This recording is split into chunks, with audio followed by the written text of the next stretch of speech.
Did Matt Bloom hook you up? I forget. Well, yeah, it was kind of like a perfect storm of. So Matt Bloom became my friend because it was like Sweet Tea or something, wrestling with Brody Clay, right? And then he would come down and do like an NXT show every once in a while. And then he slowly became like commentator of NXT. And I was doing that CJ Parker stuff, and I don't know, eventually we started talking about like Grateful Dead and like that kind of stuff. And we hit it off, we became friends. Then all of a sudden he was a coach.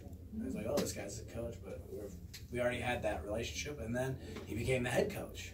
And I had been talking about leaving for probably a year or so.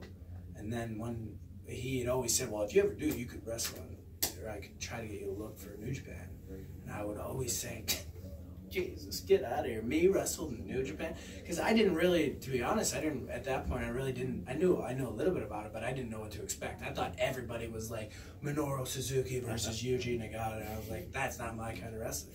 Little did I know, there's also Yanos and Taguchis and Tanahashis, and there's all kinds of everything in wrestling. It's the exact same shit, you know what I mean?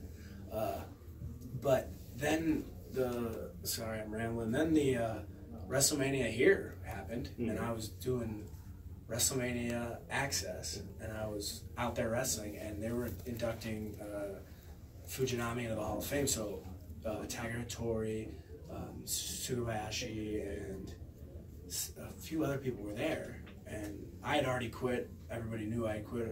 This was my last week, and I was just hanging out with my friends, and they're like, Hattori, you gotta watch this guy, man. He's just quit. Like, bring him to Japan. And then Hattori was like, oh man, he's good. Okay. And then fast forward 2 months, that's like how it was. It was just, oh, luckily he walked by and watched the monitor when I was acting like a complete asshole in the ring, though. I was like, Shawn Michaels was doing an autograph. This bothers me. I'm glad I had no idea that they were watching, and I was essentially doing like a job interview. I'm tuning up the band, calling myself Mr. WrestleMania Access because Shawn Michaels was doing an autograph signing. You know how those things, the access, like less than a football field away, but I was just being a complete asshole. And Hattori apparently thought it was okay.